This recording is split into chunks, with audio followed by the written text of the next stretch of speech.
এমন সুন্দর জীবন, এমন সুন্দর যৌবন, আহা শক্তির টাইমটা, জীবনের সক্ষমতার সময়। ছোটবেলা তো ভাইয়া দুর্বল, বৃদ্ধ বয়সটাও দুর্বল। তোমাদের অনেক কিশোর নওজোয়ান একজনের গায়েও চাদর নাই, কিন্তু মুরব্বী সবগুলোর গায়ে চাদর। দেখো চাকায়া, এই চাচারা তো আমার সব পরিচিত চাচা। অর্থ হইল এই বৃদ্ধের এই দুর্বলতা তাকে চাদর গায়ে দিতে বাধ্য করেছে। তার শরীরে শীতের অনুভূতিটা বেশি, ঠিক কিনা বলেন না কেন? কিন্তু তোমরা নওজোয়ান, তোমাদের অধিকাংশ কারো গায়ে চাদর নাই। তোমরা দেখো ভাইয়া, আমার গায়ে কোনো চাদরই নাই। তাইলে বুঝাইতে চাইলাম এই শক্তির সময় যৌবন। যুবক চাইলে পাহাড় কাইটা সমান করতে পারবে, যুবক চাইলে সাগর নদী মাটি দিয়ে ভরাট করে দিতে পারে। একটা এলাকার যুবক ছেলেরা যদি চায়, সবার হাতে হাতে মদের বোতল পৌঁছাই দিতে পারবে। একটা সমাজের ছেলেরা যদি চায়, সবার হাতে হাতে নামাজের মুসল্লাও তুলে দিতে পারবে। অতএব ছেলেরা, তোমরা যারা যুবক আয়োজন করছো, আমি তোমরা উৎসাহ দেই, একটু আগাও, এখানে থাইমা যাইও না। একটা মাহফিল করছি, এক ফোটলা বিরিয়ানি খাওয়াই দিছি, খালাস না বন্ধু, একটু আগাও। তোমরা আবার বসো, যে কয়জনে মাহফিলের আয়োজন করছো তোমরা আবার বসো, যে আমরা কেমনে আটটু ভালো হইতে পারি, আটটু চরিত্রবান হইতে পারি, আমরা কেমনে নিজেরা নামাজ ধরতে পারি। একটু যদি হিম্মত করো যুবক, ইনশাআল্লাহ ভালো হবে। শনিবার দিন আমি আমার মাদ্রাসায়, এই শনিবারে সকাল 10টা থেকে বিকাল 4:30 পর্যন্ত, এইবারই প্রথমবার আমি আলাদা 16 বছর থেকে 30 বছরের নিচে যাদের বয়স, এই কিশোর যুবকদের জন্য আলাদা ইসলাহি মজলিসের আয়োজন করছিলাম। আমার শায়েখ আল্লামা মুফতি মুশতাকুর নবী সাহেব বয়ান করছেন, আল্লামা মুফতি আমজাদ হুসাইন সাহেব বয়ান করছেন, হজরত মাওলানা মুফতি ইউসুফ বিন ইকবাল বয়ান করছেন, আমাদের কুমিল্লা ক্যান্টনমেন্টের বড় একজন শিশু বিশেষজ্ঞ ডাক্তার মিজানুর রহমান, উনি বয়ান করছেন, আমি নিজে কিছু কথা বলছি।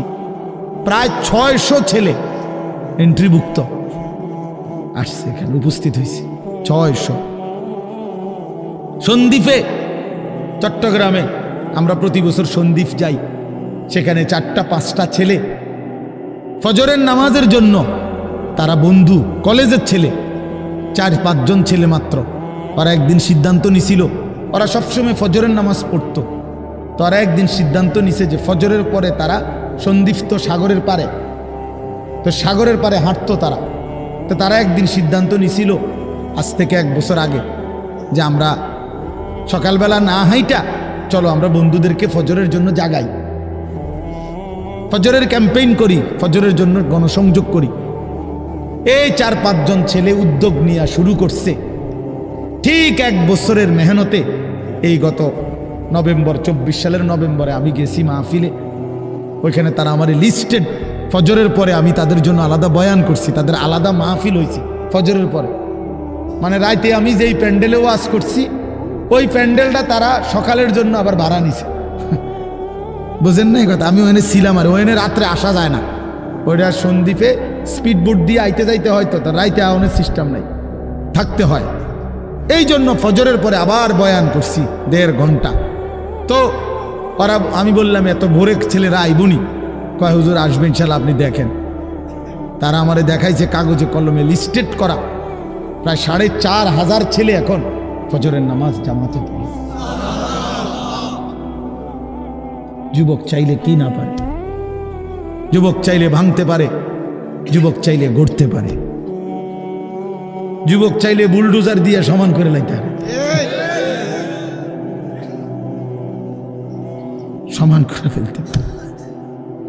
আবার সেই ভাঙার উপরে যুবক চাইলে গড়তেও পারে। আল্লাহ তাআলা নওজোয়ানের শরীরে অসম্ভব হিম্মত দান করছে, অসম্ভব হিম্মত। এই জন্য বাপ, আমি যুবক যারা, তাদেরকে উৎসাহিত করলাম।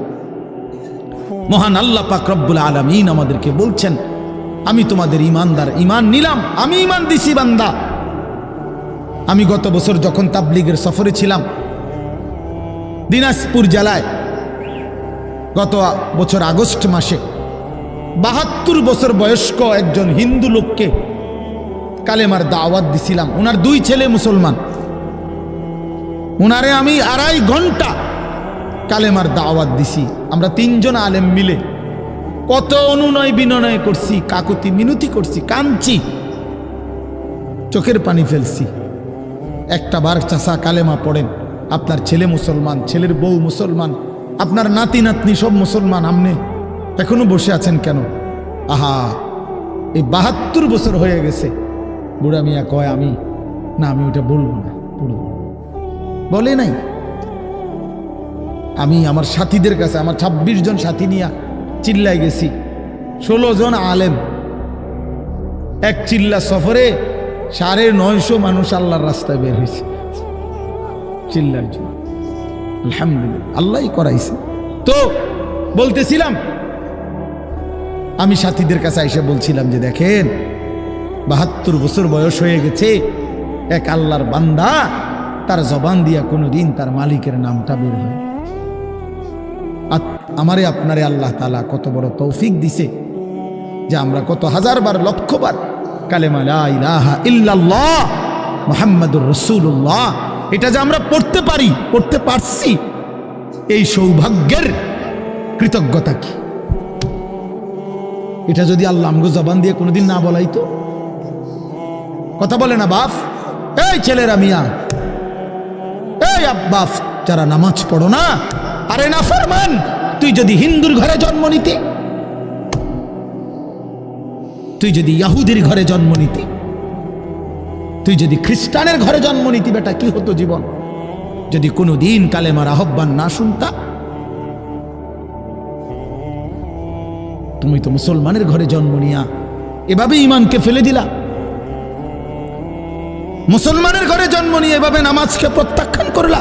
ছি ছি ছি ছি, তোমারে দেখে তো হিন্দুও হাসবে, তোমারে দেখে তো ইহুদিও হাসবে, তোমারে দেখে তো খ্রিস্টানও হাসবে, যে দেখছো হয় নাকি শ্রেষ্ঠ জাতি, ওদের ধর্ম নাকি শ্রেষ্ঠ ধর্ম, ওদের ধর্ম কোরআন নাকি শ্রেষ্ঠ কিতাব, ওদের শ্রেষ্ঠ ধর্ম ওদেরই পছন্দ হয় না, ওদের শ্রেষ্ঠ কিতাব ওরাই পড়তে পারে না।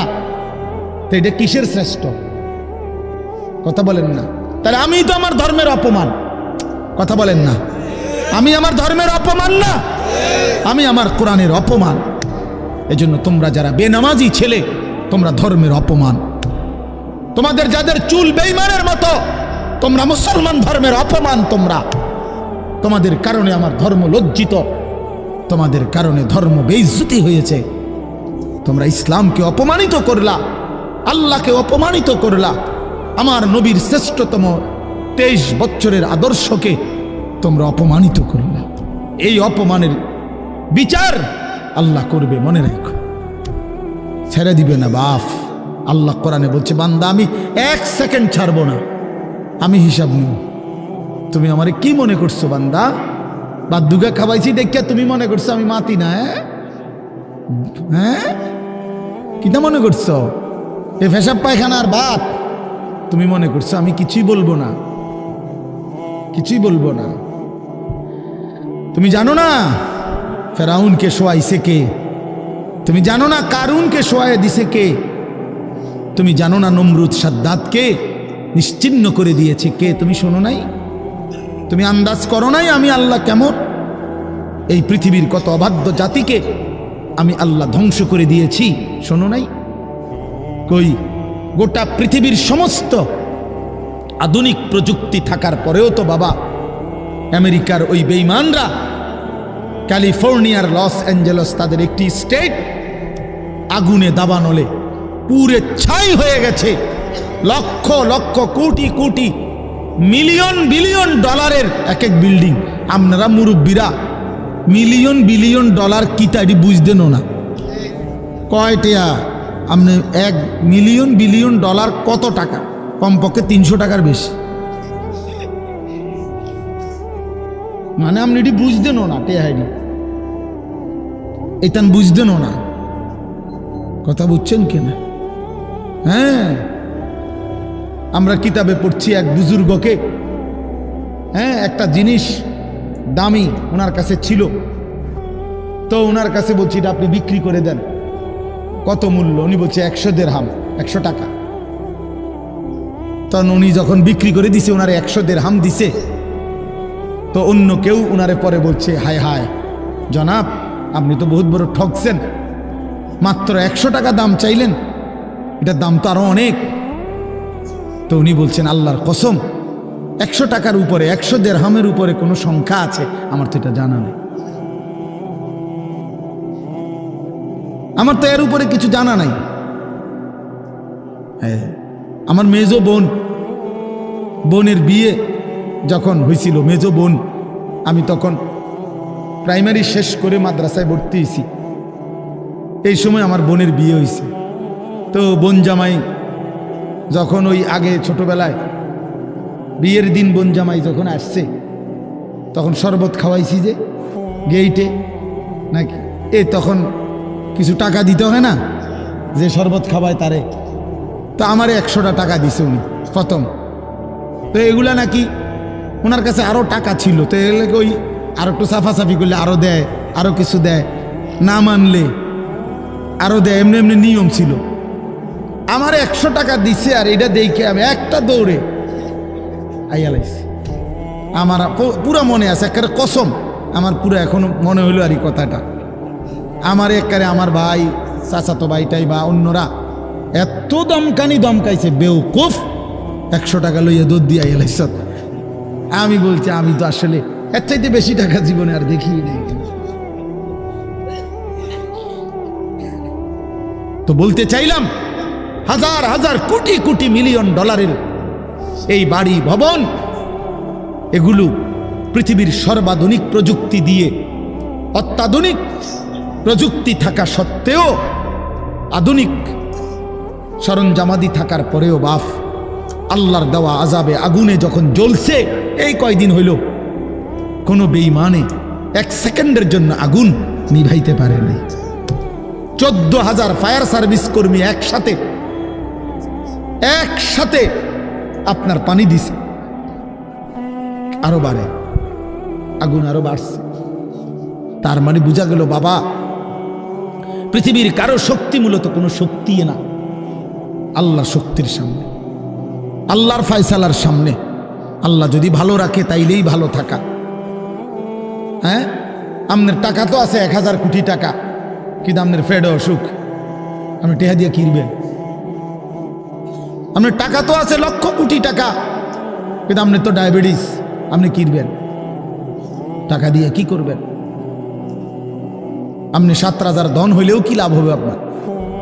এই জন্য আমি অনুরোধ করছি, আমরা মুমিন, আল্লাহ আমাদেরকে বলছে এটাই কথা, সকলেই আল্লাহর কথা শুনবে এটা জরুরি না, এবং সবার সৌভাগ্য হবে এটাও জরুরি না। আসমানের ফয়সালা, আল্লাহ তাআলার ফয়সালা। আল্লাহর কথা বলতে পারা এটাও সৌভাগ্য, শুনতে পারা এটাও সৌভাগ্য, ইন্তেজাম করতে পারা এটাও সৌভাগ্য। যালিকা ফাদলুল্লাহি ইউতিহি মান ইয়াশা। আল্লাহ তাআলা বলছেন, এটা আল্লাহ তাআলার ফজল, অনুগ্রহ, দয়া, তিনি যাকে ইচ্ছে করেন দিয়ে থাকেন, তিনি যাকে ইচ্ছে। হযরতে বেলাল রাদিয়াল্লাহু তাআলা আনহু, ওনার বাড়ি মক্কা মদিনা না, অনেক দূরে, কিন্তু উনি মুসলমান হয়েছেন, সাহাবী হয়েছেন। হযরতে হুযাইফা, নবীজির সাহাবী, ওনার বাড়ি মক্কা মদিনা না, ইয়ামান, উনি মুসলমান হয়েছে, সাহাবী হয়েছে। হযরতে সালমান, ওনার বাড়ি মক্কা মদিনা না, ওনার বাড়ি ইরান, পারস্য, তো উনি সেখান থেকে আল্লাহ আনাইছে, উনি কালেমাওয়ালা হয়েছে। হযরত আবু হুরায়রা রাদিয়াল্লাহু তাআলা, বিখ্যাত সাহাবী, সবাই নাম জানে, আবু হুরায়রার নাম সবাই জানেন না? উনিও কিন্তু মক্কা মদিনার মানুষ না, উনি দাউস গোত্র, এটা অনেক দূরের, কিন্তু সেখান থেকে আল্লাহ ওনাকে আনাইয়া মুসলমান হয়েছেন, সাহাবী হয়েছেন। কিন্তু আবু জেহেল বাড়ির কাছে, আল্লাহর ঘর কাবার সবচেয়ে কাছে, সর্বপ্রথম বাড়ি যার কাবা ঘরের পরে আবু জেহেলের বাড়ি। জানেন এটা? আবু জাহেলের ঘরের আগে কারো ঘর নেই, কারো ঘর ছিল না। নবীজির ঘরও আরো পিছনে ছিল, সবার ঘর পিছনে। কাবা ঘরের সবচেয়ে নিকটতম প্রতিবেশী ছিল আবু জাহেল। তো কি হয়েছে এতে? কিন্তু বদনসিব, আবুল আহাব কাছে ছিল, বঞ্চিত। এই জন্য এটা আসমানের ফয়সালা। এত কাছে থেকে বঞ্চিত হলো কেন? এত দূরের থেকে আসলো কেন? বুঝছেন না হিসাবটা? তাহলে মূলত ফয়সালাটা কার? ইউতিহি মান ইয়াশা। আল্লাহ বলছেন আমার অনুগ্রহ, আমার দয়া আমি যাকে ইচ্ছে করে দিয়ে থাকি, আমি যাকে ইচ্ছে করে দিয়ে থাকি। এই জন্য বললাম আর কি, আমি সবাই শুনতে পারবে, শুনবে এটা জরুরি না। আল্লাহ যাকে পছন্দ করে, ইচ্ছে করে, তাকে আল্লাহ তাআলা দ্বীনের বুঝ দান করে। হাদিসের মধ্যে আছে মাইয়ুরিদিল্লাহু বিহি খায়রান ইউফাক্কিহু ফিদ্দীন।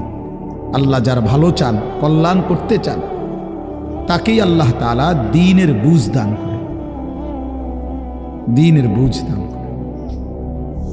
নবীজি বলেন ইজা আরাদাল্লাহু বিআবদিন খায়রান ইস্তা'মালাহু। আল্লাহ যখন তার কোনো বান্দার ব্যাপারে ভালোর ফয়সালা করে, তো আল্লাহ তাআলা তাকে কাজে লাগান। সাহাবীরা জিজ্ঞেস করছে কিভাবে কাজে লাগায়? কাইফা ইস্তা'মিলুহু, হে আল্লাহর রাসূল আল্লাহ তাকে কাজে লাগান কিভাবে? তো নবীজি বলেন ইউওয়াফিকুহু লিআমালিন ক্বাবলাল মাউত। আল্লাহ যাকে ভালো চান তাকে মৃত্যুর আগে আগে নেক আমল করার তৌফিক দান করেন। এটাই তারে কাজে লাগাইছে যে ঠিক আছে তোমারই দিয়ে আমি আমার সিজদা দেওয়াবো, তোমারই দিয়ে আমি আমার ঘরের খেদমত নেব, তোমারই দিয়ে আমি আমার কোরআনের খেদমত নেব। আল্লাহ তাকে আমলের তৌফিক দিয়ে থাকেন। তাইলে এই জন্য বললাম, এটা সব সময় মনে রাখবে, আল্লাহর দেওয়া তৌফিক ছাড়া বান্দা নামাজ পড়তে পারে না। বাত আল্লাহ সবাইকে খাওয়ায়, সেজদা আল্লাহ সবাইকে দিয়ে দেওয়ায় না। দুনিয়ার প্রয়োজন আল্লাহ সকলের প্রয়োজন পূরণ করে। জন্তু জানোয়ার, কুকুর বিড়াল, সাপ বিচ্ছু, কাফের মুশরিক বেঈমান নাস্তিক মুরতাদ, এদের সকলের দুনিয়াবি প্রয়োজন আল্লাহ পূরণ করে। এই খানা পিনা, পেশাব পায়খানা, হ্যাঁ জরুরত, এগুলো তো আল্লাহ তাআলা জন্তু জানোয়ারেরও পূরণ করে। কিন্তু সেজদা, আল্লাহর গোলামি, আল্লাহর ইবাদত সবাইকে দিয়ে আল্লাহ করায় না।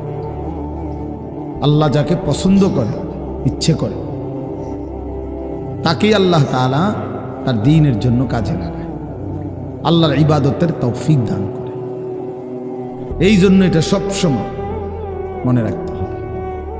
নবী সাল্লাল্লাহু আলাইহি ওয়াসাল্লাম দোয়া করতেন যে আল্লাহ আমার ইবাদত, আপনার ইবাদত সুন্দরভাবে করার জন্য আপনি আমারে সাহায্য করেন। আপনি সাহায্য না করলে হবে না, আপনি তৌফিক না দিলে হবে না। আল্লাহুম্মা লা মানিআ লিমা আ'তাইত। আপনি দিলে বাধা দিবে কে? আপনি না দিলে দিবে কে? আপনাকে বাদ দিয়ে কারো কোনো চেষ্টায় কি লাভ হবে? কোনো লাভ হবে না। এই জন্য এটা অনেক বড় ইহসান, আল্লাহ তাআলার দয়া। আল্লাহ যাকে পছন্দ করে, ইচ্ছে করে, দয়া করেন, আল্লাহর ইচ্ছা হয় আল্লাহ তাকে কোরআন পড়তে দেয়, দ্বীন মানতে দেয়, আল্লাহকে সেজদা করতে দেয়। আর এমনি বাকিদেরকে আল্লাহ খাওয়ায় পড়ায়, এটা একটা কমন ব্যাপার। আল্লাহ তাআলা বলছেন আমি অনুগত অবাধ্য সবাইকেই খাওয়াই। কাফের মুশরিক বেঈমান কারো রিজিক দুনিয়াবি আমি আটকাই না। এই জন্য আল্লাহ তাআলা ফেরাউনকেও রিজিক দিছে, মুসা নবীকেও রিজিক দিছে না? নমরুদকেও রিজিক দিছে, ইব্রাহিম আলাইহিস সালামকেও রিজিক দিছে। আল্লাহ তাআলা আবু জেহেল আবুল আহাবকেও রিজিক দিছে, নবী সাল্লাল্লাহু আলাইহি ওয়াসাল্লামকেও রিজিক দিছে। তাহলে দুনিয়ার প্রয়োজন সকলের পূরণ করছে, সকলের। কিন্তু আখিরাত সমান না, আখিরাত ভিন্ন। আখিরাত শুধুই ইমানদারের। পরকালের সুখ শান্তি নিয়ামত শুধুই ইমানদারের, শুধুই সেজদাওয়ালার। কোরআন শরীফে আছে আল্লাহ তাআলা বলবে কুলু ওয়াশরাবু হানিআম বিমা কুনতুম তা'মালুন। আমার বান্দা বিগত জীবন দুনিয়াতে যে আমল করছো তার বিনিময়ে আজকে জান্নাতে খাও, পান করো, ওগুলোর বিনিময়। কুলু ওয়াশরাবু হানিআম বিমা আসলাফতুম ফিল আইয়ামিল খালিয়া। আল্লাহ বলেন, জান্নাতীকে বলবে, বান্দা নিশ্চিন্তে আরামসে দুনিয়ার জীবন যে তুমি নেক আমল করেছো তার বিনিময়ে আজকে আরামসে নিশ্চিন্তে নির্বিঘ্নে আমার জান্নাতে খাও এবং পান করো। জাযাআম বিমা কানু ইয়ামালুন। আল্লাহ তাআলা বলেন, জান্নাতের এই নিয়ামত বান্দা তোমাকে দিলাম কিসের বিনিময়? জাযাআম বিমা কানু ইয়ামালুন, ওই যে দুনিয়ায় আমল করেছিলে তার বিনিময়। এ তোমার সেজদার বিনিময়, এ তোমার রুকুর বিনিময়, এটা তোমার জিকিরের বিনিময়, আমার গোলামের বিনিময়, আমার বন্দিগির বিনিময়। এই জন্য আখিরাত শুধুই মোমেনের জন্য, পরকাল শুধুই ইমানদারের জন্য। এই জন্য আল্লাহ তাআলার তৌফিক ছাড়া বান্দা আমল করতে পারে না, নামাজ পড়তে পারে না, সেজদা দিতে পারে না। কত ছেলে দেখেন না, চোখের সামনে এক ওয়াক্ত নামাজ পড়ে না, জানেও না সে মানুষের বাচ্চা নাকি জানোয়ার, এটাও জানে না। হাইওয়ান কিনা না মানুষ বলতে পারে না। কে পাঠাইলো, কেন পাঠাইলো, কে সৃষ্টি করলো, কেন সৃষ্টি করলো, কি জন্য আসলো, কিচ্ছু জানে না, কিছুই জানে না। লক্ষ্য উদ্দেশ্যহীন, গন্তব্যহীন এক পাগল, মাতাল, ছাগল, যা মন চায় তাই করে, যা মন চায়। এটা জিন্দিগি আর কি। এ তো লক্ষ্য উদ্দেশ্যহীন জীবন, জন্তু জানোয়ারের জীবন। মুসলমান তো তাকে বলে যার সুনির্দিষ্ট গন্তব্য জানা আছে। ইমানদারের গন্তব্য জানা আছে যে আমার গন্তব্য কোথায়, আমার এটা হায়াত, এরপরে আমার মৃত্যু, কবর, এরপরে আমার হাসরের মাঠ, এরপরে আমার মিজান হিসাব, এরপরে আমার ফুলসেরাত, এরপরে আমার জান্নাত। আমার টার্গেট জানা আছে, আমার গন্তব্য জানা আছে। আমি থামবো সেদিন, জান্নাতে যাব যেদিন। আমার টেনশন দূর হবে সেদিন, আমি জান্নাতে ঢুকবো যেদিন। ওয়াকালুল হামদুলিল্লাহিল্লাযী আযহাবা আন্নাল হাযান। কোরআনুল কারীমের মধ্যে আছে, আল্লাহ তাআলা বলেন, জান্নাতি বান্দা জান্নাতে ঢুকে বলবে, আল্লাহ আপনার প্রশংসা করছি, আজকেই আমার চিন্তা পেরেশানি জীবনের তরে শেষ হলো। আজ আমি জান্নাতে ঢুকলাম, এবার আমি নিশ্চিন্ত হলাম, নিশ্চিন্ত হলাম, আর কোনোদিন এই জান্নাত থেকে বের হতে হবে না। আল্লাহ তাআলা বলছেন, আর কখনোই এখান থেকে বের হইতে হবে না। খালিদিনা ফিহা আবাদা, চিরস্থায়ী। চলেন বাপ, তো এই জন্য বললাম, নিজেদের ছেলে, নিজেদের মেয়ে, নিজেরাও ইনসাফের সাথে ভাইবেন যে আপনি আখিরাত চিনেন কিনা। আপনার ছেলে মেয়েগুলো যেই জীবন পরিচালনা করতেছে, এতে কি মনে হয়, এতটুকু আন্দাজ করা উচিত যে আমার ছেলে আসলে আখিরাত চিনে কিনা, আমার ছেলের সামনে কোনো গন্তব্য আছে কিনা, নাকি এই মোবাইল, নারী, ছবি, জিনা, ব্যভিচার, মদ, জুয়া, নাচ, গান, উলঙ্গ দৃশ্য, হালাল হারামের কোনো বাজ বিচার নাই, পাক নাফাকের কোনো বাজ বিচার নাই, লজ্জা শরম হায়া কিচ্ছু নাই। যখন যা মন চায় খাইতেছে, হ্যাঁ, যা মন চায় তাই করতেছে। তো এই খামখেয়ালি জীবন, যখন যা মন চায় তাই, হালাল হারাম, জায়েজ না জায়েজের জীবন, যার পার্থক্য নাই। আল্লাহ তাআলা কোরআনে বলছে, তার উদাহরণ হলো ফামাসালুহু কামাসালিল কাল, কুত্তার মতো। হ্যাঁ, এটা কোরআন শরীফের আয়াত। ওই জীবন কুত্তার জীবন, কুকুরের জীবন। এই জন্য আমি সবসময় এটা বুঝি, বেনামাজির জিন্দেগি কুত্তার জিন্দেগি। এই ফজরের নামাজ না পড়ে যে জানোয়ারগুলো ঘুমায় থাকে, এগুলা কুকুরের জিন্দেগি। খালাস। এই সুদখোরগুলো যে জিন্দেগি কাটায়, এগুলো কুকুরের জিন্দেগি। এই হারামখোরগুলো যে জীবন কাটায় এটা জানোয়ারের জীবন। কোরআন শরীফের আয়াত এটা। ওয়াত্তাবাআ হাওয়াহু ফামাসালুহু কামাসালিল কালব। আল্লাহ বলছে মনের ইচ্ছা মতো যে চলে, আল্লাহর হুকুমের পরোয়া করে না, হালাল হারাম এর পার্থক্য যে মানে না, আল্লাহ বলছে তার উদাহরণ কামাসালিল কালব, কুত্তার মতো, কুকুরের মতো। ইন তাহমিল আলাইহি ইয়ালহাস আও তাতরুকহু ইয়ালহাস। আল্লাহ বলছে কুকুরের স্বভাব, দৌড়ানি দিল জিব্বা লম্বা করে হাঁফায়, ছেড়ে দিল দাঁড়ায়া দাঁড়ায়া জিব্বা লম্বা করে হাঁফায়, জিব্বা লম্বা করে হাঁফায়, এমন করে। এ কুকুরের স্বভাব। পেলেও অতৃপ্ত, না পেলেও অতৃপ্ত, থাকলেও অশান্তি, না থাকলেও অশান্তি। কারণ হারাম করছে, নাফরমান যে, আল্লাহর অবাধ্য যে, পাক নাফাক, হালাল হারাম। যার কাছে সুদ আর ব্যবসা একই রকম মনে হয় সে কি মানুষ নাকি? যার কাছে আপন বউ পরের মহিলা সমান মনে হয়, নিজের বউও দেখে, মানুষের ভিডিও দেখে, তো তার কাছে কি কোনো হালাল হারামের পার্থক্য আছে কি? তো সে জানোয়ার না তো জানোয়ার কে? সে জানোয়ার না তো জানোয়ারটা কে? তাইলে বলে ইনসাফের কথা বলে, নাহলে বিচারে কর কি কয়। এই জন্য এটা সবসময় মনে রাখবেন, জওয়ান হন আর বুড়া হন, আমি হই আর আপনি হন, হালাল হারামের পার্থক্য যার মধ্যে নাই, কুকুরের মধ্যে কোনো হালাল হারামের পার্থক্য নেই,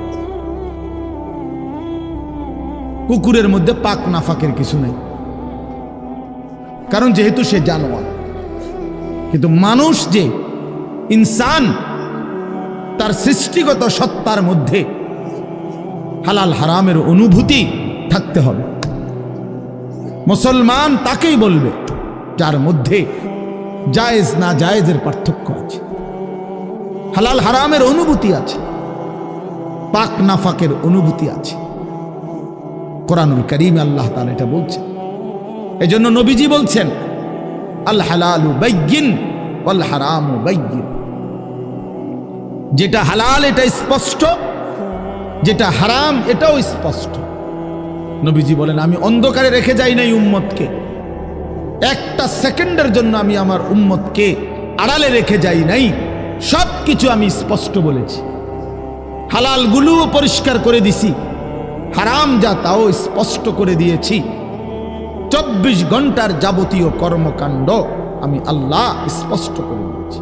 ওই দেখেন ওই অপদার্থ ছেলেটার দিকে দেখেন, এক নজরে মোবাইলের দিকে তাকায় রয়েছে, কারে বলে কি ওয়াজ করে এর কোনো খবর। এটা ধরে রাখছে মোবাইল, এক নজর একদিকে খালা।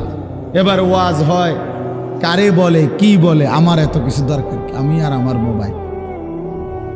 এই জিন্দেগি, এই ছেলে পেলেদের আকসারের জীবন এটা। 24 ঘন্টা পৃথিবীতে তার একটাই জিনিস, সেটা হলো একটা মোবাইল। এটাই তার মা, এটাই তার বাবা, এটাই তার আত্মীয়, এটাই তার স্বজন। মোবাইলেই হাসে, মোবাইলেই কাঁদে, মোবাইলেই আবেগ, মোবাইলেই অনুভূতি, সব কিছু জীবনের মোবাইলটার উপর। কোত্থেকে আসলো, কে বানাইলো, কে সৃষ্টি করলো, কেন পাঠাইলো, কে আমারে বানাইলো, আমি কোত্থেকে আসলাম, কেন রাত হয়, কেন দিন হয়, আমার কোনো দায়িত্ব আছে কিনা আমার আল্লাহর পক্ষ থেকে, কিচ্ছুর কোনো সামান্যতম বুঝ বুদ্ধি আকল দিমাগ কিচ্ছু। 365 দিন, এক বছরে কোনো দিন নামাজ পড়ে না, তারও কিছু মনে পড়ে না, কেউ তারে মনে করাইও দেয় না। কই তার বাপ কেনা, তার মা কি, কেউ একটু বলেও না যে কিরে বাপ তুমি যে এক ওয়াক্ত নামাজ পড়ো না, তুমি মুসলমানের বাচ্চা হইলা কেন, তুমি মানুষের বাচ্চা হইলা কেন। তার মা একটাবার বলে না, মায়ে কেমন, সন্তানেই কেমন। আমার খুব আফসোস লাগে, এটা খুব আফসোস লাগে। মাঝে মাঝে মনটা চায় যে কি আসলে কি মুসলমান এত পাষাণ হইল কেমন? বাপে কেমন, সন্তানেই কেমন, মাই কেমন, মেয়েটাই কেমন। কেউ পর্দা করেন, মাও বেপর্দা, মেয়েও বেপর্দা। বাপ ফুত জি ছেলে মেয়ে সবাই মিললে টেলিভিশন চায়, একসাথে নাচ গান নর্তকের ছবি নাটক সিনেমা দেখতেছে। ছি ছি ছি ছি,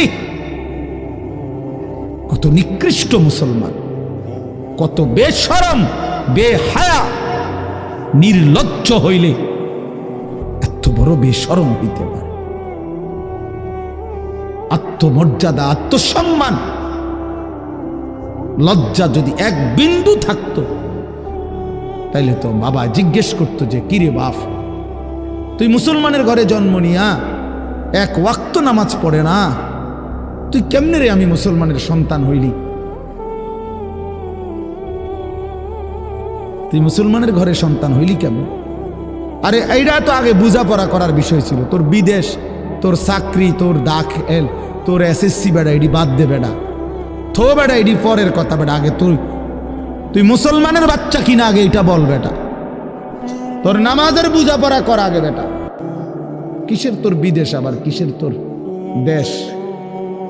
তোর চাকরি দিয়ে আমি করব কি? তোর ব্যবসা দিয়ে আমি করবো কি? তোর উপার্জন খাইয়া আমি করবো কি বেটা? তুই তো হারাম কর, তো নাফরমান। এতটুকু যদি বিবেক বাবার না থাকে, সেটা কেমন বাপ? এ কেমন অভিভাবক? এ কেমন মুসলমান মা বাবা যাদের হৃদয়ে এই কথা আসলো না? আপনার তো উচিত ছিল আগে এই বুঝাপড়া করা। আগে ছেলের সাথেই বুঝাপড়া করেন। তুই মুসলমানের বাচ্চা কিনা আগে এটা বল। মুসলমানের বাচ্চা 16 বৎসরে এক ওয়াক্ত নামাজ ছাড়া থাকে কেন? কথা বলেন, ইনসাফ কি বলে? ইনসাফের কথা বলেন, বিচারের কথা বলেন। ছেলেগুলোকে আপনারা এভাবে ছেড়ে দিলেন, আর তোমরা ছেলেরাও বাবা এভাবে নষ্ট হয়ে গেল। অনাদরে, অবহেলায় এমন সুন্দর জীবন, এমন সুন্দর যৌবন, শরীর স্বাস্থ্য সব শেষ করে দিলাম। একবারও মনে পড়লো না তোমারও তো শেষ আছে বাপ। রাত যেমন ভোর হয়, দিন যেমন রাত হয়, তোমারও হায়াতও একদিন শেষ হয়। প্রতি ঘন্টা, মিনিট, সেকেন্ড যায় মানে তোমার হায়াত যায়, আমার হায়াত যায়, ঠিক না? তো আল্লাহ আমাদেরকে বুঝ দান করেন। এজন্য বাপ আমরা ভাবা উচিত, আমাদের এটা ফিকির করা উচিত। ছোটরাও বড়রাও মাঝ বয়সীরাও এত লাগাম ছাড়া মানুষ হয় না। মুসলমানের জীবন এত বড় জন্তু জানোয়ারের মতো হওয়ার কথা না বাবা। হ্যাঁ, গুনাহ হইতে পারে, গুনাহ আমারও আছে, আপনাদেরও আছে, গুনাহ হইতে পারে, হবে। সেটা হলো হুঁচট খাওয়া। মানে চলার পথে আমি 10 কিলো পথ হাঁটলাম, আমি 30 কিলো পথ গেছি এক জায়গা থেকে আরেক জায়গায়। তো এই চলার পথে হয়তো একবার আধবার পড়ে যাইতে পারি, পিছলা খাইতে পারি, ঠিক আছে, এটা হইতে পারে। কিন্তু আমি বুঝি 30 কিলোমিটার একেবারেই ফিরে রইলাম, পিছলা খাইয়া রইলাম, তাহলে ভুল আমার হইতে পারে, গুনাহ আমার হইতে পারে। আমার 6 মাসে কোনোদিন নামাজ ছুটে যাইতে পারে। আমি জীবন চলার পথে কখনো কাউকে রাগ করতে পারি, গালি দিয়া লাইতে পারি, এটা তো হওয়া স্বাভাবিক, হইতে পারে। কিন্তু লাগাতার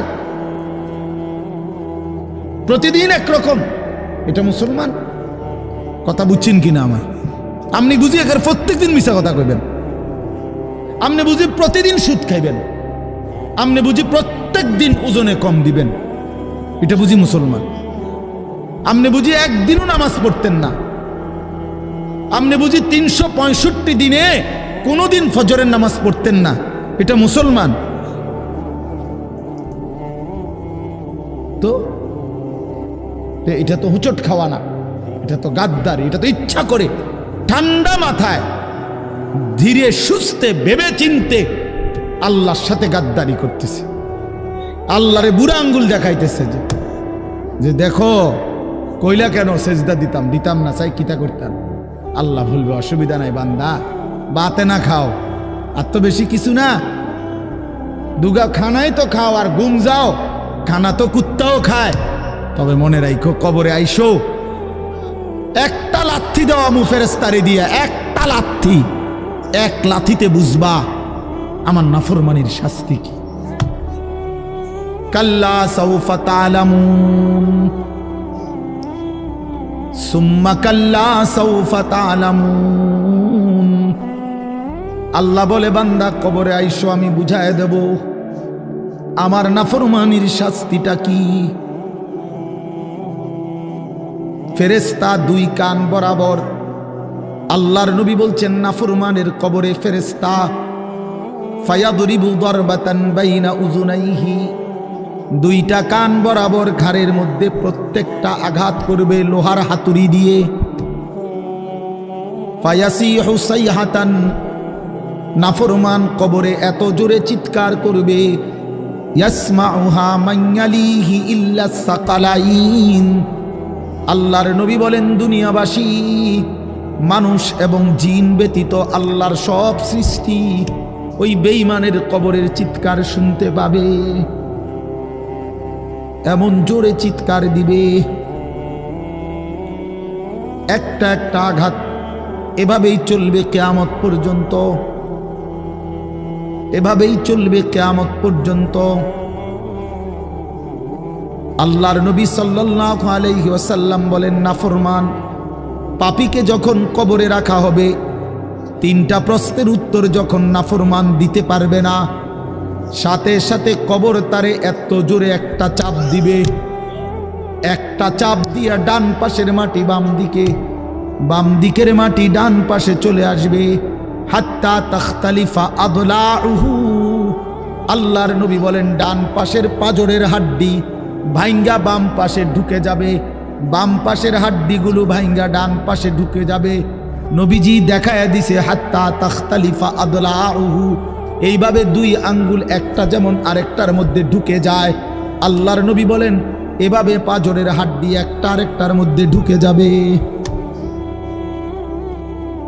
কি বাপ মনে করছো তোমারে এমনে এমনে ছেড়ে দিব? কি মনে করছো যার ভাত খাইলা তার বুঝি হিসাব দিতে হবে না? কি মনে করছো মুফত এটা? হ্যাঁ, কার পানি পান করেছো, কার ভাত খেয়েছো, কার আসমান, কার জমিন, কার চন্দ্র, কার সূর্য ব্যবহার করেছো বান্দা? কার এটা? তোমার আব্বার? শরীরটা তোমার বাপের নি, চোখ নাক কান তো তোমার আল্লাহর। আলাম নাজআল লাহু আইনাইন ওয়া লিসানান ওয়া শাফাতাইন। আল্লাহ বলে বলো না বান্দা আমি কি দুইটা চোখ দেই নাই? ওহ বাবা কথা কই, আমি কি জিহ্বাটা দেই নাই? আমি কি দুইটা ঠোঁট দেই নাই? তো উত্তরে কি বলবেন যে না দেন নাই? কি বলবেন? কথা বলেন। তো এই কথা বলার হিম্মত আছে কারো যে আল্লাহ আপনি চোখ দেন নাই, আপনি ঠোঁট দেন নাই? কারো সাহস আছে কিনা এটা বলার? তাইলে আল্লাহই তো দিয়েছেন। আলাম নুসিহ জিসমাকা, হাদিসে আছে নবীজি বলেন আল্লাহ জিজ্ঞেস করবে হাসরের মাঠে বান্দা বলো না আমি কি তোমার শরীরটা সুস্থ রাখি নাই? ওয়া নুরভিকা মিনাল মা, আমি কি প্রতিবার তৃষ্ণার্ত অবস্থায় তোমারে আমি আল্লাহ তো আমি কি পানি পান করাই নাই? আমি তো পানি পান করিয়েছিলাম, আমি তো তৃষ্ণা নিবারণ করেছিলাম, আমি তো ক্ষুধার চাহিদা পূরণ করেছিলাম, আমি তো কায়নাতের সূর্য চন্দ্র আলো বাতাস দিয়েছিলাম। ওয়াজআলনা নাওমাকুম সুবাতা, আল্লাহ বলে সারাদিনের ক্লান্তি দূর করার জন্য রাত্রি গভীরের ঘুম আমি আল্লাহই তো বানিয়েছি। ওয়াজআলনাল লাইলা লিবাসা, অন্ধকার কালো চাদর দিয়ে ঢেকে পৃথিবীটাকে অন্ধকারাচ্ছন্ন করে দিয়েছি আমি আল্লাহই তোমার ঘুমের উপযুক্ত পরিবেশের জন্যে। আবার দিনের বেলা আলোকিত করে দিয়েছি তোমার উপার্জনের সুবিধার জন্যে। রাতে তুমি ঘুমাইবার জন্য অন্ধকার করে দিয়েছি। দিনে তুমি রোজগার করবা এই জন্য আলোকিত করে দিয়েছি। সুবহানাল্লাহ। ওয়াজআলনান নাহারা মাআশা, উপার্জনের জন্য দিন বানিয়েছি, ঘুমাইবার জন্য রাত বানিয়েছি। ওয়াজআলনা সিরাজাও ওয়াহাজা, একটা উজ্জ্বল সূর্য আমি আল্লাহই বানিয়েছি। وأنزلنا من المعصرات ماء ثجاجا, জমাট বাঁধা মেঘ থেকে আমি আল্লাহ অঝোর ধারায় বৃষ্টি নামিয়েছি। এই জমিনটাকে সিক্ত নরম করেছি, ছোট্ট ছোট্ট ছিদ্র বানিয়েছি। তোমার অনাদরে ফেলে দেওয়া দানা আমি আল্লাহ কুদরতি স্বয়ংক্রিয় মেশিন দিয়ে আমি আল্লাহ জমিনের নিচে আমি নিয়ে এসেছি। কয়দিন পরে আবার আমি আল্লাহ সেই ছোট্ট দানা থেকে নতুন গাছ বের করে দিয়েছি।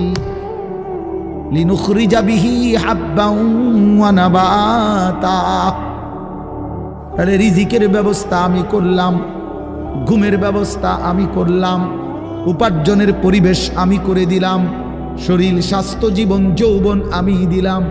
আমি কেন সেজদা পেলাম না? আল্লাহ যদি বলে বান্দা আমি কি অপরাধ করলাম, আমি তোমারে এত কিছু দিয়ে আমি কি অন্যায়টা করলাম যেই অপরাধের কারণে তুমি আমারে সেজদা দিলা না? কি বলবা যুবক? নাফরমান যুবক কি বলবা? অসভ্য যুবক যে নামাজ পড়ো না, হাইওয়ান তুমি কি বলবা? তুমি মানুষ না জানোয়ার? বেনামাজি তুই মানুষ না জানোয়ার? বল, মানুষ না জানোয়ার বল বেটা। অনেক বেহায়া এখনো হাসে এইখানে, এত বড় অসভ্য বেহায়া, এই বেহায়া এখনো হাসে। চিন্তা করছো নি? হ্যাঁ, এত বড়, এত নির্লজ্জ, এত বড় অসভ্য যে এখনো হাসে। অর্থ হইল আমারই কয়, বুঝেন নাই? বুঝতেছে সে আমারই কয়। আহ আহ, আমার মনে হয় কুকুর রে কইলে কুকুর মাথা নামাইলে। আহা, আমাদের সন্তানদের হালাত কত নাজুক, চিন্তা করে দেখে। মুসলিম সমাজে বসবাস করে, বাপ মুসলমান, মা মুসলমান, চারিদিকে মসজিদ, চারিদিকে মাদ্রাসা, কত দাড়িওয়ালা, টুপিওয়ালা, পাঞ্জাবিওয়ালা। প্রতিদিন মসজিদের মিনারা থেকে উচ্চ কণ্ঠে মাইকের হর্ন দিয়ে আজান হইতেছে। এত বেশি মাইক, হর্ন, মসজিদ, মাদ্রাসার পরিবেশের মাঝখানে থাইকাও এটা কত বড় গাদ্দার, কত বড় গাদ্দারা নাফরমান।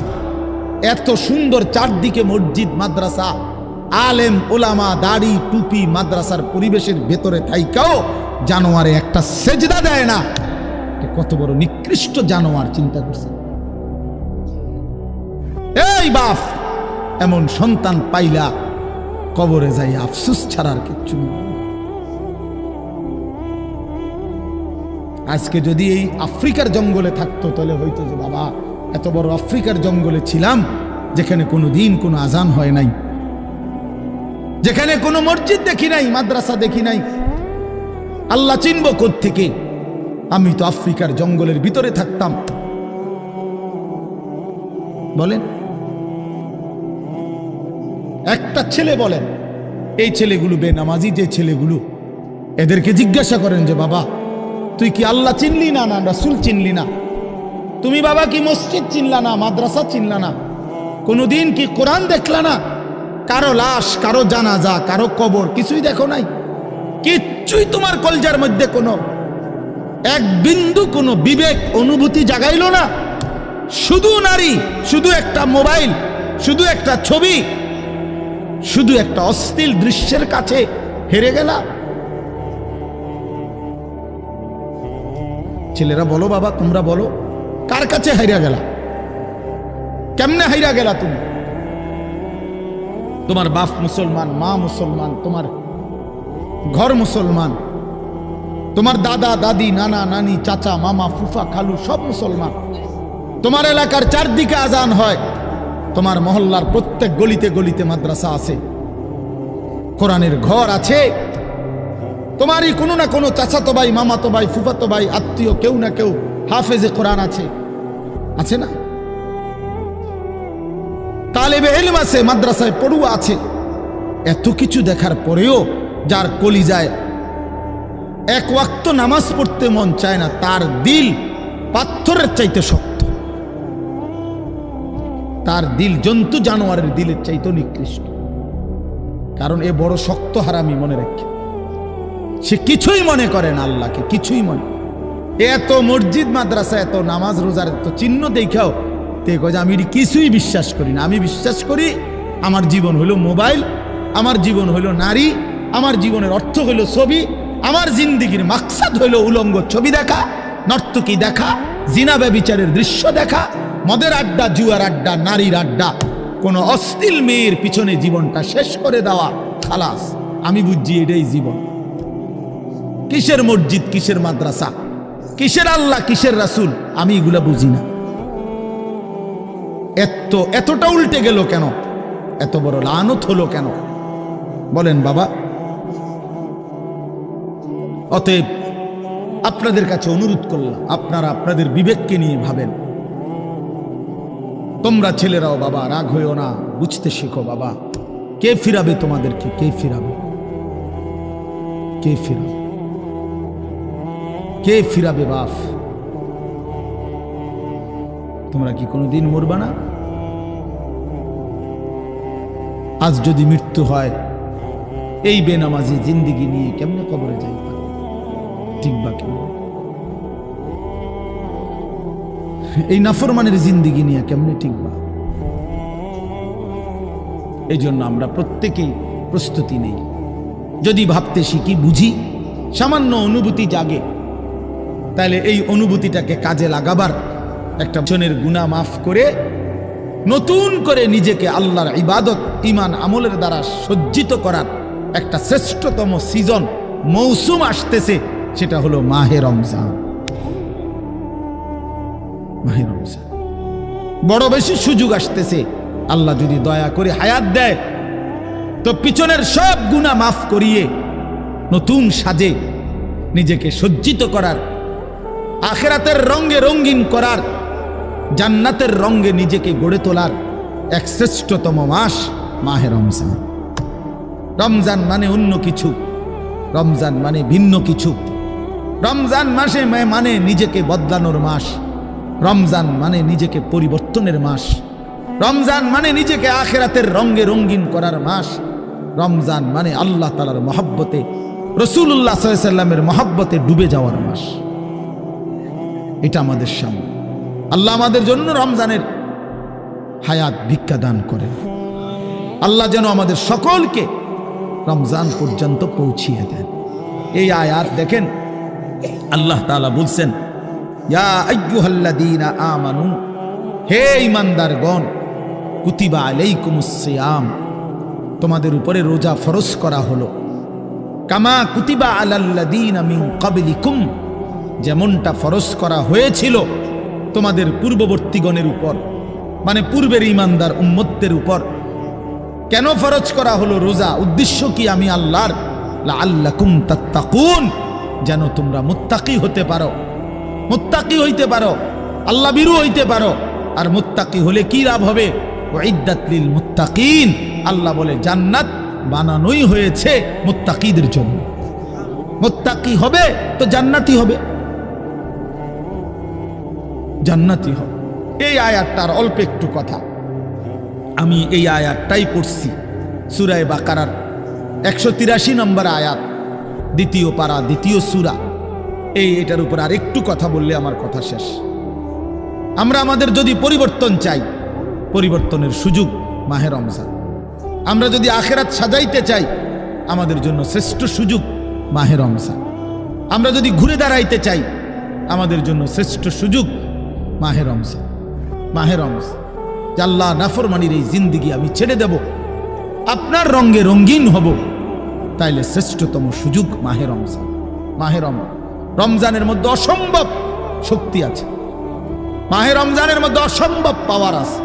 আল্লাহ বলছে, রমজানে বান্দা আইসো আমার কাছে, রাত দিন 24 ঘন্টা আমি আল্লাহ জাহান্নাম থেকে মুক্তি দিতে থাকব। ওয়াতাখাউ মিনান নার, জাহান্নাম থেকে মুক্তি দেব, সারা রাত মুক্তি দেব, সারা দিন মুক্তি দেব। রমজানের প্রতি ঘন্টা, প্রতি মিনিট, প্রতি সেকেন্ড হীরা মণি মুক্তা জহরতের চাইতেও কোটি গুণ বেশি দাম, কোটি গুণ বেশি দাম। আল্লাহ তাআলা সেই মহিমান্বিত রমজান আমাদের সামনে আনতেছেন। আর মাত্র 18-19 দিনও বাকি নাই। এই অল্প কয়টা দিন বাবা, আমাদের উচিত রমজানের জন্য অধীর আগ্রহে মহব্বতের সাথে আল্লাহর কাছে হায়াত ভিক্ষা চাওয়া, যে আল্লাহ এত কাছে আইনা মৃত্যু দিয়েন না, কবরে নিয়েন, আর কয়টা দিন হায়াত দেন, রমজান পর্যন্ত পৌঁছিয়ে দেন। আল্লাহুম্মা বারিক লানা ফি রাজাব ওয়া শাবান ওয়া বাল্লিগনা রমাদান। আল্লাহ তাআলা বলেন, ইয়া আইয়ুহাল্লাযীনা আমানু। দেখেন, এই একটি আয়াতে আল্লাহ 4টা কথা বলছে। একটা হলো হে ঈমানদারগণ, 2 নাম্বার হলো তোমাদের উপরে রোজা ফরজ করা হলো, 3 নাম্বার হলো যেমনটা ফরজ করা হয়েছিল পূর্ববর্তীদের উপরে, 4 নাম্বার হলো যেন তোমরা মুত্তাকি হতে পারো। কয়টা কথা হলো? এই 4টা কথার আমি 4টা আলগা সংক্ষিপ্ত একটু ব্যাখ্যা বলি। 1 নাম্বার হলো হে ঈমানদারগণ, এটা আল্লাহ আমাদেরকে ডাক দিয়েছেন।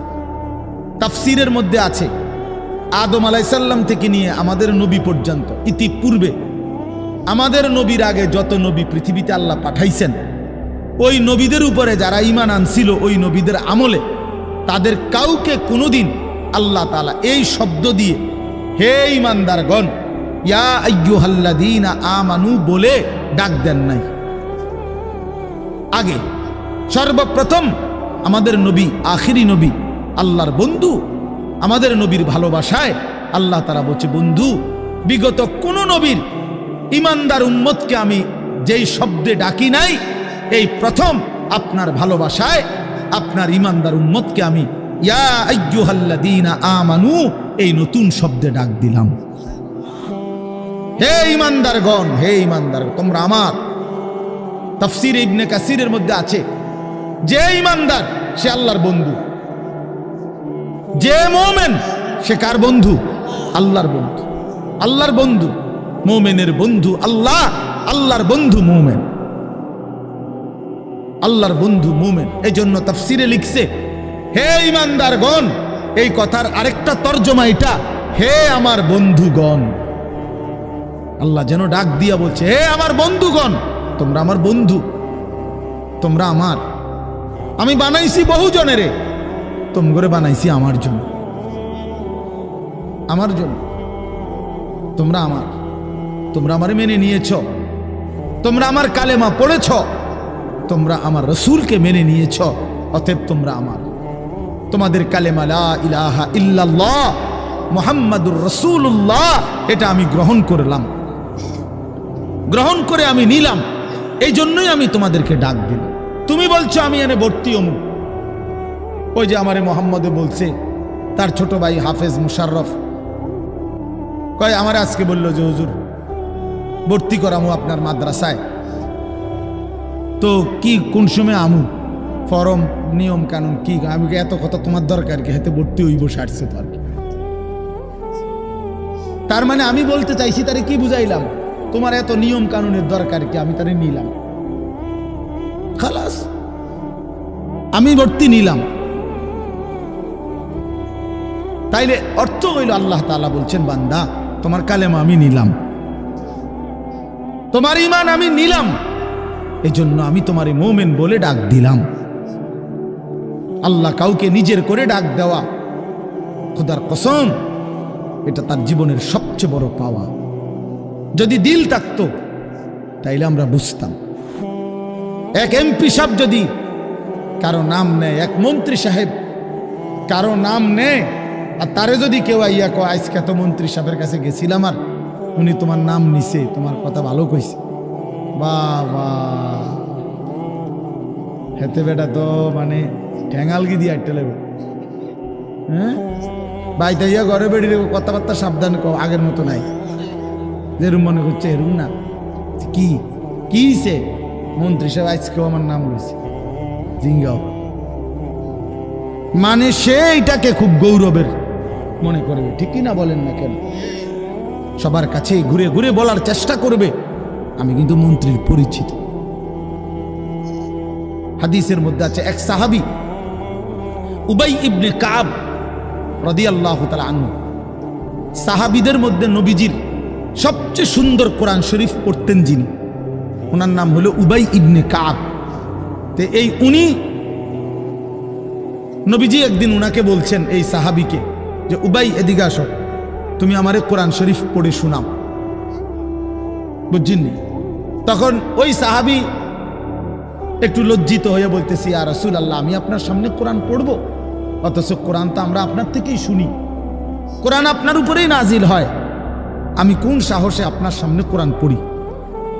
তো নবীজি বললেন, শুনো, মহান আল্লাহ পাক রব্বুল আলামিন জিব্রাইল পাঠাইয়া তোমার নাম নিয়া বলছে তোমার কাছ থেকে আমি কোরআন শুনতে। এই আমরা স্পষ্ট হাদিসে পড়ছি, বিশ্বাস করেন। এই সাহাবী এটা শুই না 3 বার জিজ্ঞাসা করছে নবীজিরে, আওয়াসাম্মানি আল্লাহ, ইয়া রাসূলুল্লাহ বললেন কি আমার আল্লাহ আমার নাম নিছে? আমার নাম? আর কোন কি আপনি? নবীজি বলল, হ তোমার নামে তো দিছে। উনি আবার জিজ্ঞাসা করছে, ইয়া রাসূলুল্লাহ সত্যি বলছেন আমার নাম নিয়েছেন আল্লাহ? বলছে, হ তোমার নাম। আবার জিজ্ঞাসা করছেন, হাদিসের স্পষ্ট শব্দ আছে ফাবাকা। 3 বারের পরে এই সাহাবী খুশিতে আনন্দে চিৎকার করে কাঁদতে শুরু করছে আর বলতেছি, ইয়া রাসূলুল্লাহ, এক গোলামের কি পরিমাণ সৌভাগ্য, তার মুনিব তার নাম নিয়েছে। তা আমরা আমাদের কালেমার কি পরিমাণ সৌভাগ্য, আমরা একবার বলেছি কালেমা, আল্লাহ আমাদেরকে ডাক দিছে, ইয়া আইয়ুহাল্লাযীনা আমানু, হে আমার কালেমা ওয়ালারা, তোমরা আমার, তোমরা আমার, আমি তোমাদের ঈমান নিলাম, আমি তোমাদেরকে ডাক দিলাম। এক মুমিনের কি পরিমাণ খুশি হওয়া উচিত আপনি শুনেন। 29 নম্বর পারায় একটা সূরা আছে, সূরায়ে মুরসালাত। এই যে এর আগে একটা সূরা আছে সূরায়ে দাহার, কোরআনুল কারীমের 76 নম্বর সূরা, 2 পৃষ্ঠাওয়ালা ছোট সূরা। এই সূরাটার মধ্যে জান্নাতের বর্ণনা সবচেয়ে সুন্দর, মানে জান্নাতের বর্ণনা হৃদয় কারা এই সূরাতে আছে। এই সূরাটা যেদিন নবীজির উপরে নাজিল হয়েছে, সেদিন নবীজির সামনে একজন কালো রঙের সাহাবী বসা ছিলেন। ওয়া ইনদাহু রাজুলুন আসওয়াদ, কালো একজন রঙের সাহাবী বসা ছিল, উনি বসা ছিলেন। এই সময় এই সূরাটা নাজিল হয়েছে, নবীজি উনাগরে শুনাইছে সূরাটা। তো এই সূরার মধ্যে জান্নাতের এমন হৃদয়গ্রাহী বর্ণনা। এই সাহাবীটা সামনে যিনি বসা কালো রঙের সহজ সরল সাহাবী, উনি এই সূরা এটা শুইনা জান্নাতের আশায় খুশিতে একটা চিৎকার দিছে, এক চিৎকারে হাদিসে আছে উনি ওইখানে ইন্তেকাল করছে এখানে। তখন আল্লাহর নবী বলেন, ওয়াল্লাহি লাকাদ আখরাজা নাফসা সাহিবিকুমুশ শাওকু ইলাল জান্নাহ। নবী বলেন, আল্লাহর কসম, জান্নাতের প্রবল আকাঙ্ক্ষায় তোমাদের বন্ধু জীবন দিয়ে দিল। निकल जाए दम तेरे कदमों के नीचे, यही दिल की हसरत, यही दिल की आरजू है। এটা উর্দু শের আর কি, অর্থ হলো, হে প্রিয়তম, তোমার পায়ের নিচে জীবন দিলাম, জান দিয়ে দিলাম। আর এটাই ছিল আমার সারা জিন্দেগীর তামান্না, দিলের আকাঙ্ক্ষা, যে তোমার জন্য আমি জীবন দেব, আর সেটাই দিয়ে দিলাম। নিকল যায় দম তেরে কদমু কে নিচে, তোমার কদমের নিচে আমার জান গেল। এহি দিল কি হাসরত, এটাই ছিল দিলের আকাঙ্ক্ষা। এজন্য আজকে ছেলেরা কোথায় জীবন শেষ করে দিচ্ছ? এমন সুন্দর জীবন, এমন সুন্দর যৌবন, আহা, শক্তির টাইমটা, জীবনের সক্ষমতার সময়। ছোটবেলা তো ভাইয়া দুর্বল, বৃদ্ধ বয়সটাও দুর্বল।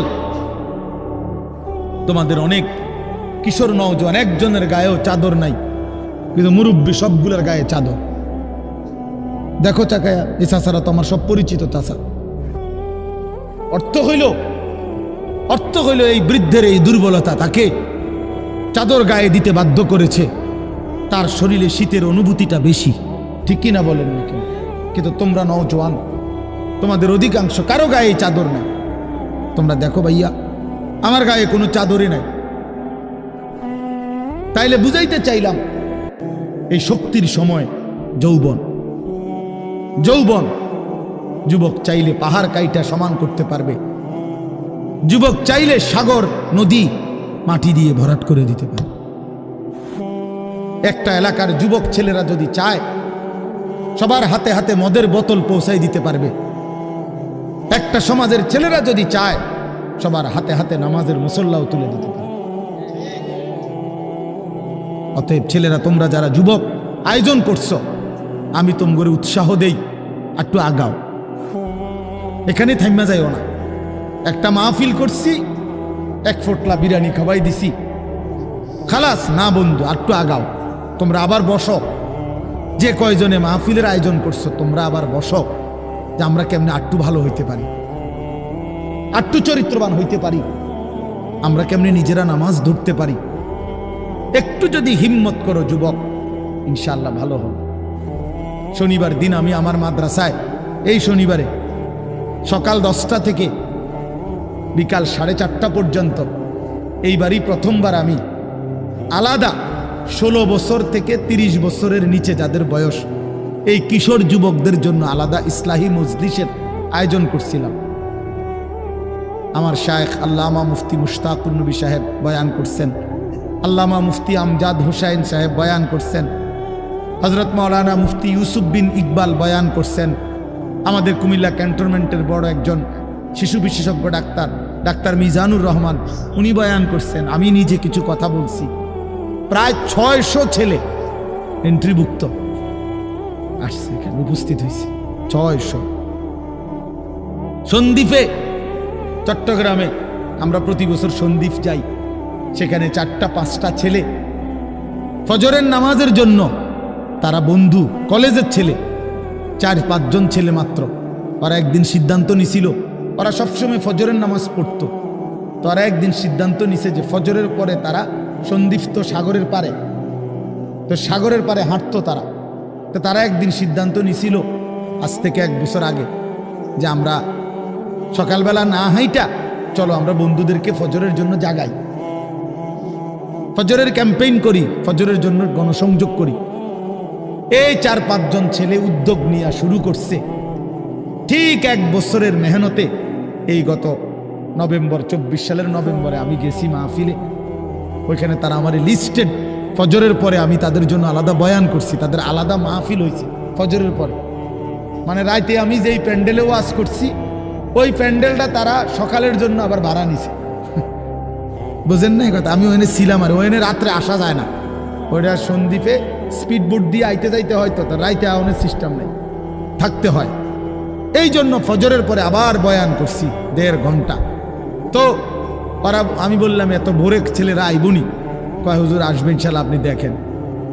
তারা আমারে দেখাইছে কাগজে কলমে লিস্টেড করা প্রায় 4,500 ছেলে এখন ফজরের নামাজ জামাতে। যুবক চাইলে কি না পারে, যুবক চাইলে ভাঙতে পারে, যুবক চাইলে গড়তে পারে, যুবক চাইলে বুলডোজার দিয়ে সমান করে লাইতে পারে, সমান করে ফেলতে পারে।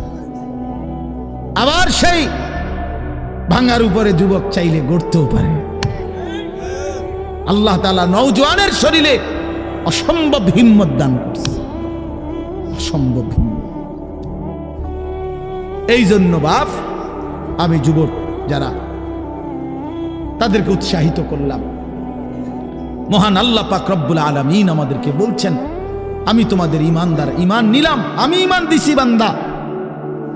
আমি গত বছর যখন তাবলীগের সফরে ছিলাম দিনাজপুর জেলায়, গত বছর আগস্ট মাসে 72 বছর বয়স্ক একজন হিন্দু লোককে কালেমার দাওয়াত দিছিলাম। ওনার 2 ছেলে মুসলমান। ওনারে আমি 2.5 ঘন্টা কালেমার দাওয়াত দিছি।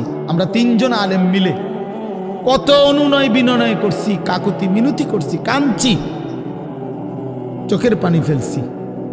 একটা বার চাচা কালেমা পড়েন, আপনার ছেলে মুসলমান, ছেলের বউ মুসলমান, আপনার নাতি নাতনি সব মুসলমান, আপনি এখনো বসে আছেন কেন? আহা, এই 72 বছর হয়ে গেছে। বুড়া মিয়া কয় আমি ওটা বলবো না। বলে নাই। আমি আমার সাথীদের কাছে, আমার 26 জন সাথী নিয়ে চিল্লাই গেছি, 16 জন আলেম, এক চিল্লা সফরে 950 মানুষ আল্লাহর রাস্তায় বের হয়েছে চিল্লার জন্য। আলহামদুলিল্লাহ, আল্লাহই করাইছে। তো বলতেছিলাম, আমি সাথীদের কাছে এসে বলছিলাম যে দেখেন, 72 বছর বয়স হয়ে গেছে, এক আল্লাহর বান্দা, তার জবান দিয়া কোনোদিন তার মালিকের নামটা বের হয়।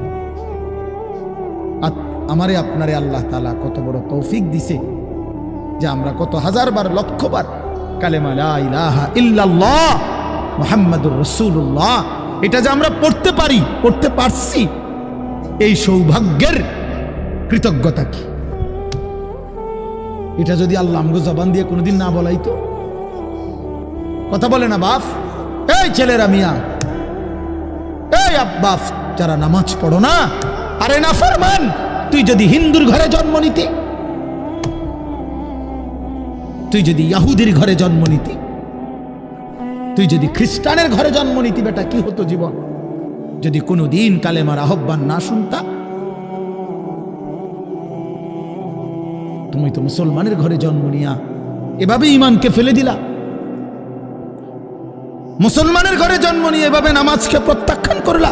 ছি ছি ছি ছি, তোমারে দেখে তো হিন্দুও হাসবে, তোমারে দেখে তো ইহুদিও হাসবে, তোমারে দেখে তো খ্রিস্টানও হাসবে, যে দেখছো হয় নাকি শ্রেষ্ঠ জাতি, ওদের ধর্ম নাকি শ্রেষ্ঠ ধর্ম, ওদের ধর্ম কোরআন নাকি শ্রেষ্ঠ কিতাব, ওদের শ্রেষ্ঠ ধর্ম ওদেরই পছন্দ হয় না, ওদের শ্রেষ্ঠ কিতাব ওরাই পড়তে পারে না। তো এটা কিসের শ্রেষ্ঠ? কথা বলেন না। তাহলে আমি তো আমার ধর্মের অপমান। কথা বলেন না, আমি আমার ধর্মের অপমান না, আমি আমার কোরআনের অপমান। এজন্য তোমরা যারা বেনামাজি ছেলে, তোমরা ধর্মের অপমান। তোমাদের যাদের চুল বেঈমানের মতো, তোমরা মুসলমান ধর্মের অপমান। তোমাদের কারণে আমার ধর্ম লজ্জিত, তোমাদের কারণে ধর্ম বেইজ্জতি হয়েছে। তোমরা ইসলামকে অপমানিত করলা, আল্লাহকে অপমানিত করলা, আমার নবীর শ্রেষ্ঠতম 23 বছরের আদর্শকে তোমরা অপমানিত করলা। এই অপমানের বিচার আল্লাহ করবে, মনে রাখো, ছেড়ে দিবে না বাপ। আল্লাহ কোরআনে বলছে, বান্দা আমি 1 সেকেন্ড ছাড়বো না, আমি হিসাব নিব। তুমি আমারে কি মনে করছো বান্দা? বাদুগা খাওয়াইছি দেখিয়া তুমি মনে করছো আমি মাতি না? হ্যাঁ, কিটা মনে করছো? এ পেশাব পায়খানার ভাত তুমি মনে করছো আমি কিছুই বলবো না, কিছুই বলবো না। তুমি জানো না ফেরাউনকে শোয়াইছে কে? তুমি জানো না কারুনকে শোয়াই দিছে কে? তুমি জানো না নমরুদ সাদ্দাতকে নিশ্চিহ্ন করে দিয়েছে কে? তুমি শোনো নাই? তুমি আন্দাজ করো নাই আমি আল্লাহ কেমন? এই পৃথিবীর কত অবাধ্য জাতিকে আমি আল্লাহ ধ্বংস করে দিয়েছি, শোনো নাই? কই, গোটা পৃথিবীর সমস্ত আধুনিক প্রযুক্তি থাকার পরেও তো বাবা আমেরিকার ওই বেঈমানরা, ক্যালিফোর্নিয়ার লস অ্যাঞ্জেলস তাদের একটি স্টেট আগুনে দাবানলে পুরে ছাই হয়ে গেছে। লক্ষ লক্ষ কোটি কোটি মিলিয়ন বিলিয়ন ডলারের এক এক বিল্ডিং। আপনারা মুরব্বীরা মিলিয়ন বিলিয়ন ডলার কি তাই বুঝতেনও না? কয়টা আপনি 1 মিলিয়ন বিলিয়ন ডলার কত টাকা? কমপক্ষে 300 টাকার বেশি। মানে আপনি এটি বুঝতেনও না, টেহাইডি এটা বুঝতেনও না। কথা বুঝছেন কিনা? হ্যাঁ, আমরা কিতাবে পড়ছি এক বুজুর্গকে, হ্যাঁ, একটা জিনিস দামি ওনার কাছে ছিল, তো ওনার কাছে বলছি এটা আপনি বিক্রি করে দেন। কত মূল্য? উনি বলছে 100 দিরহাম, 100 টাকা। তখন উনি যখন বিক্রি করে দিছে, ওনার 100 দিরহাম দিছে। তো অন্য কেউ ওনারে পরে বলছে, হায় হায় জনাব, আপনি তো বহুত বড় ঠকছেন, মাত্র 100 টাকা দাম চাইলেন, এটার দাম তো আরো অনেক। তো উনি বলছেন, আল্লাহর কসম, 100 টাকার উপরে, 100 দিরহামের উপরে কোনো সংখ্যা আছে? আমার তো এটা জানা নেই, আমার তো এর উপরে কিছু জানা নাই। আমার মেজো বোনের বিয়ে যখন হয়েছিল, মেজো বোন, আমি তখন প্রাইমারি শেষ করে মাদ্রাসায় ভর্তি হয়েছি, এই সময় আমার বোনের বিয়ে হয়েছে। তো বোন জামাই যখন ওই আগে ছোটবেলায় বিয়ের দিন বোন জামাই যখন আসছে, তখন শরবত খাওয়াইছি যে গেইটে নাকি, তখন কিছু টাকা দিতে হয় না, যে শরবত খাওয়ায় তারে। তো আমারে 100টা টাকা দিছে উনি প্রথম। তো এগুলা নাকি ওনার কাছে আরো টাকা ছিল, তো ওই আরো একটু সাফাসাফি করলে আরো দেয়, আরো কিছু দেয়, না মানলে আরো দেয়, এমনি এমনি নিয়ম ছিল। আমার 100 টাকা দিছে, আর এটা দেখে আমি একটা দৌড়ে আইয়ালাইছি। আমার পুরো মনে আছে, একেবারে কসম, আমার পুরো এখনো মনে হইলো আর এই কথাটা। আমার একেবারে আমার ভাই, চাচাতো ভাইটাই বা অন্যরা এত দমকাইছে, বেউকুফ, 100 টাকা লইয়া দুধ দিয়ে আইয়ালাইছ। আমি বলছি, আমি তো আসলে এর চাইতে বেশি টাকা জীবনে আর দেখি নাই। তো বলতে চাইলাম, হাজার হাজার কোটি কোটি মিলিয়ন ডলারের এই বাড়ি ভবন, এগুলো পৃথিবীর সর্বাধুনিক প্রযুক্তি দিয়ে, অত্যাধুনিক প্রযুক্তি থাকা সত্ত্বেও, আধুনিক সরঞ্জামাদি থাকার পরেও বাফ আল্লাহর দেওয়া আযাবে আগুনে যখন জ্বলছে, এই কয়দিন হইল কোনো বেঈমানে 1 সেকেন্ডের জন্য আগুন নিভাইতে পারে নাই। 14,000 ফায়ার সার্ভিস কর্মী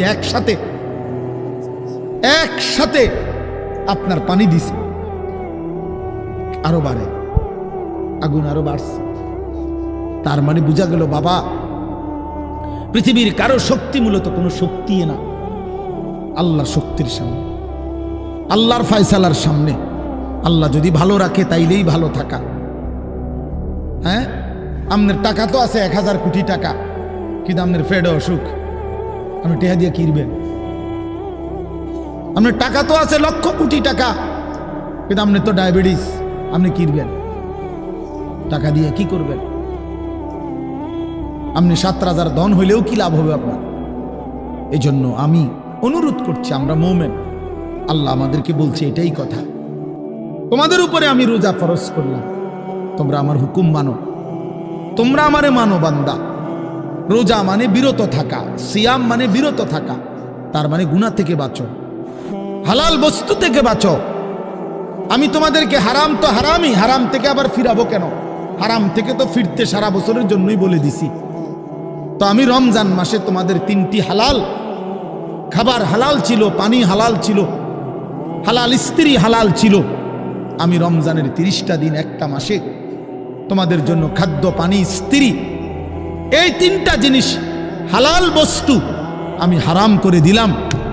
যেন আমি বুঝাইতে চাইলাম যে দেখো, আমি আল্লাহ যেখানে হালালটাও হারাম করে দিলাম, সেখানে হারামটার প্রতি আমি আল্লাহর কি পরিমাণ ঘৃণা। যেখানে হালালটাই ছেড়ে দিতে বললাম, সেখানে হারামটা ধরে রাখার কোনো সুযোগ আছে? অতএব মিথ্যা, চুরি, ডাকাতি, জিনা, ব্যভিচার, মদ, জুয়া, নাচ, গান, সুদ, ঘুষ, মা বোনদের বেপর্দা জিন্দিগি ছেড়ে দেন, ছেড়ে দেন। একজন বুঝলে একজনে, কোনো অসুবিধা নাই, আমার কোনো আফসুস নাই। আমি সব সময় ফেরিওয়ালার মতো আমি বুঝি, একজনই শুনুক, একজনই যদি ভাবে আলহামদুলিল্লাহ, সংখ্যা দিয়ে আমি কি করব? বুঝেন নাই? 10 কোটি মানুষ আমারে মনে করেন আলগি দিছে, তো কি হইছে? এটা আমার কবর রাজাব মা।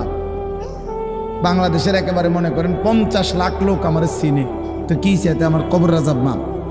তো আর কি, পরিচিতি, অপরিচিতি, জনপ্রিয়তা, এগুলো কোনো বিষয় না, এগুলো কোনো মুখ্য বিষয় নয়। বিষয় হলো আল্লাহর কাছে গ্রহণ হওয়া, আখিরাতের মুক্তি পাওয়া, জাহান্নাম থেকে মুক্তি পাওয়া। অতএব আজকে এতটুকুই মূল কথা, আমরা প্রত্যেকেই এটা ভাবি আমরা মুমিন। প্রিয় ভাই বলেন, আমরা এখানে যারা এখন বসছি রাত 12টা বাজে, আমার কথা শেষ, নীরবে একটা মিনিট ইনসাফের সাথে ছেলেরা বাবা বলো তুমি মুসলমান কিনা, না ছেলেরা আলাদা বলো বাবা কও তোমরা মুসলমান কিনা, প্রিয় বাপ বলো তুমি মুসলমান কিনা, তুমি মুসলমানের সন্তান কিনা, তাইলে তুমি সিদ্ধান্ত দাও আজকে। বয়স্ক যারা আছেন তারা আপনারা বসা থাকেন, কিন্তু তোমরা যারা 30 বছরের নিচে ছেলে, তোমাদের বয়স বুঝে শুনে ধোঁকা দিও না, আল্লাহর সাথে ধোঁকা করো না, আল্লাহর সাথে মস্কারি করো না। হাদিসের মধ্যে আছে এক লোক নবীজির সামনে বাম হাত দিয়ে খাইতেছিল, মুসলিম শরীফের হাদিস, নবীজি তারে বলছে ডান হাতে খাও, তখন সে বলছে আমি ডান হাতে খাইতে পারি না, নবীজি বলছে তাইলে আর পারবাও না, কসম আল্লাহর, ওই হাদিস আছে। সাহাবী বলে ওই লোক আর কোনোদিন ডান হাত মুখের কাছে আনতে পারে নাই, কারণ সে তো মূলত মিথ্যা বলছিল, অহংকার করে বলছিল। এই জন্য আমি অনুরোধ করছি, তোমরা যারা 30 বছরের নিচে আছো ছেলে বাবা, তোমরা দিল থেকে বুঝে শুনে তোমরা নিয়ত করে দাঁড়াও, যে এই কথার নিয়তে দাঁড়াও, যার ভাল লাগে যে আমি ইনশাল্লাহ চেষ্টা করুম ফজর সহ 5 ওয়াক্ত নামাজ পড়তে। তুমি সিদ্ধান্ত নিয়ে বলো যে আমি চেষ্টা করব, আমি নারী ছবি, অশ্লীল দৃশ্য থেকে, মোবাইলের অশ্লীল ছবি থেকে নিজেকে বাঁচাইবার নিয়ত করলাম, সিদ্ধান্ত করলাম, আল্লাহ তৌফিক দিলেই তো পারবা, ঠিক কিনা বলেন না কেন? অতএব নিয়ত করে হিম্মতের সাথে যে আসলেই হুজুর আমি দিল থেকে বললাম, এই নিয়ত করে দাঁড়াও, যার ভাল লাগে দাঁড়াও, কোনো বাধাবাধকতা নাই, যার মন চায় দাঁড়াও, আমার কোনো জোরাজুরি নাই। বাকি তুমি দিল থেকে বলো, মন থেকে মনে নিয়ত করো, তোমার দিলে তুমি, কারণ তোমার কবর তোমার, আমার কবর আমার, তোমার ঘরে তুমি ফিরবা, আমার ঘরে আমি ফিরব। সবাই রাজি তো ইনশাআল্লাহ? আল্লাহ তাআলা তৌফিক দান করেন। বসো বাপ, আল্লাহ কবুল করে নেন। মনে করো ঠকবা না, মনে রাখো নামাজ পড়ে কেউ ঠকে না, না পড়ে ঠকে। গুনাহ ছেড়ে দিয়ে ঠকবা না, বরং গুনাহ ছেড়ে দিলে দামি হইবা ইনশাআল্লাহ।